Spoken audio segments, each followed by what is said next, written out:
আসসালামু আলাইকুম সবাইকে। ওয়াইএসএস ইংলিশ কেয়ারের পক্ষ থেকে শুভেচ্ছা আপনাদেরকে। আমরা আজকে স্পোকেন ইংলিশের পার্ট 16 এটা করব। তো যারা এখনও চ্যানেলটা সাবস্ক্রাইব করেন নাই অবশ্যই সাবস্ক্রাইব করে বেল আইকনটা বাজিয়ে দিবেন।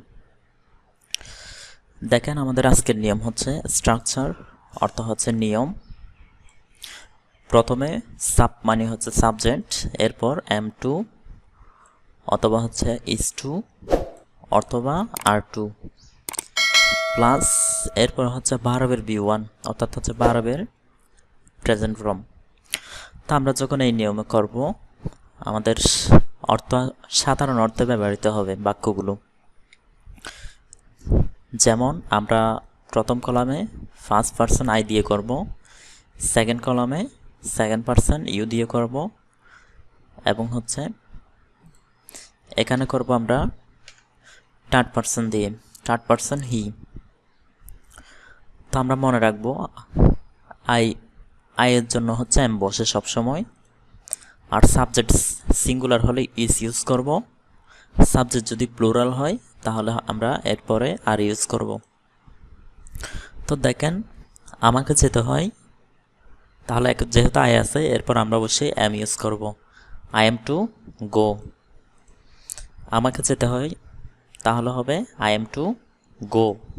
এরপর তোমাকে যেতে হয়, এটা হবে তোমাকে মানে হচ্ছে ইউ, ইউর পরে সবসময় হচ্ছে আর বসে ভার্ব প্লুরাল, এটা আমাদের থেকে মনে রাখতে হবে। তাহলে তোমাকে যেতে হয় ইউ আর টু গো। এরপর যদি বলি তাকে যেতে হয় হি ইজ টু গো, যদি বলি তাকে যেতে হয় তাহলে হবে হি ইজ টু গো। এরপর দেখব আমাকে পরিষ্কার করতে হয়, তাহলে হবে আয়ের পরে সবসময় এম, দেখেন এখানেও আছে, এর পরবর্তী বাক্য এর পরবর্তী বাক্যে, তাহলে আয়ের পরে সবসময় এম। আমাকে পরিষ্কার করতে হয় আই এম টু ক্লিন, আবার বলতে পারি আমাকে পরিষ্কার করতে হয় আই এম টু ক্লিন। এখন সে জায়গায় বলতে পারি তোমাকে পরিষ্কার করতে হয়, তাহলে হবে ইউ আর টু ক্লিন, তোমাকে পরিষ্কার করতে হয় ইউ আর টু ক্লিন। এরপর আমরা বলতে পারি তাকে পরিষ্কার করতে হয়, তাহলে হবে হি ইজ টু ক্লিন, তাকে পরিষ্কার করতে হয় হি ইজ টু ক্লিন।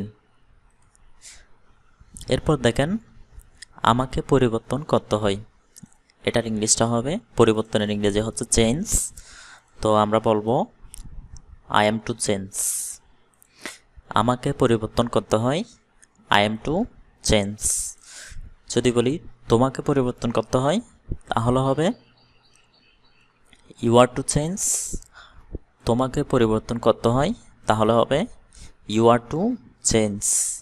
এরপর বলতে পারি তাকে পরিবর্তন করতে হয় হি ইজ টু চেঞ্জ, তাকে পরিবর্তন করতে হয় তাহলে হবে হি ইজ টু চেঞ্জ।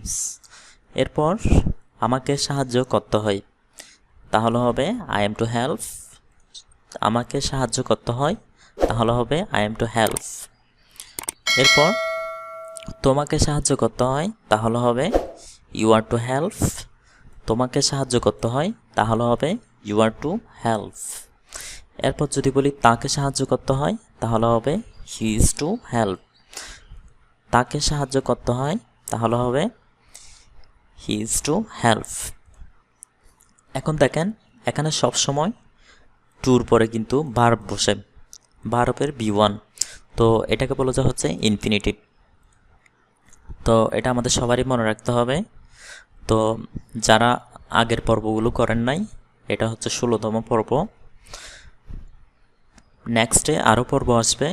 তো যারা আগের পর্বগুলো করেন নাই আমার চ্যানেলে প্লেলিস্ট আকারে সবগুলো ভিডিও দেওয়া আছে। তো যদি সত্যি মন থেকে ইংরেজিতে কথা বলতে চান তাহলে প্রত্যেকটি ক্লাস করা এটা আপনার জন্য আবশ্যক। সো আজকের ক্লাস এখানেই সমাপ্ত। সবাইকে আসসালামু আলাইকুম ওয়া রাহমাতুল্লাহ।